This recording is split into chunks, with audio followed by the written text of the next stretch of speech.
Bangladesh কাঁপাতে June মাসের মধ্যে দেশে আসছে দুইজন জ্যামাইকান ব্রিটিশ ফুটবলার। জ্যামাইকান বললে ভুল হবে, তারা জামাইকায় জন্মগ্রহণ করলেও তারা মূলত ইংলিশ এবং সুইডিশ ফুটবলার। ইংলিশ এবং সুইডিশ ডিভিশন থেকে তারা খেলেন। ইউরোপ লিগে খেলা এই দুই ফুটবলার যদি বাংলাদেশে আসে তাহলে ক্যাবরেরার জন্য তারা দুইজন হবেন ট্রাম্প কার্ড। হামজা চৌধুরী বাংলাদেশে আসার পর থেকেই দেশের ফুটবলে পরিবর্তন লক্ষ্য করা যাচ্ছে।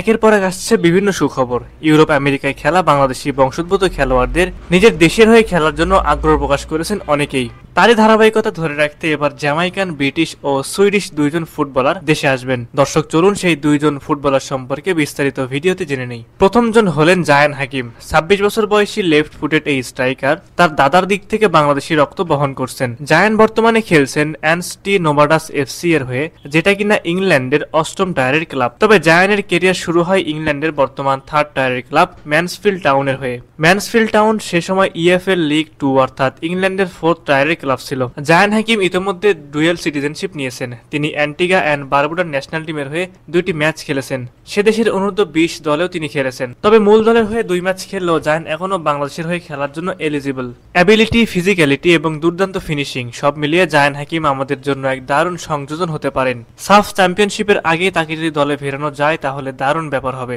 জায়ানকে বাংলাদেশে নিয়ে আসার গুরু দায়িত্ব যাদের হাতে, সেই বাংলাদেশ ফুটবল ফেডারেশনের দিকে এখন তাকিয়ে আছে সবাই। জায়ান হাকিমের বাংলাদেশে আসার অন্যতম কারণ হলো হামজা চৌধুরী। মূলত হামজার থেকে অনুপ্রাণিত হয়ে তার বাংলাদেশে আসার আগ্রহ জাগে। অপরজন হলেন ম্যাক্স রহমান। ম্যাক্স রহমান খেলেন লেফট ব্যাক পজিশনে। সমান তালে তিনি খেলতে পারেন মাঝ মাঠেও।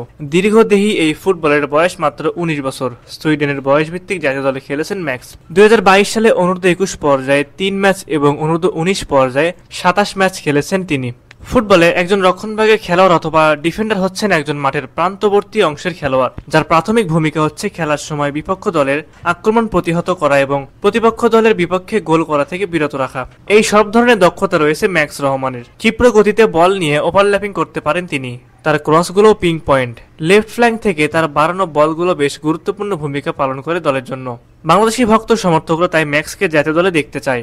দর্শক, আপনাদের কি মনে হয় জায়ান হাকিম এবং ম্যাক্স রহমান যদি চলতি মৌসুমে বাংলাদেশে আসে তাহলে কতটা শক্তিশালী হতে পারে বাংলাদেশ ফুটবল দল? অবশ্যই আপনারা আপনাদের মূল্যবান মতামতটি আমাদের কমেন্ট করে জানাতে ভুলবেন না।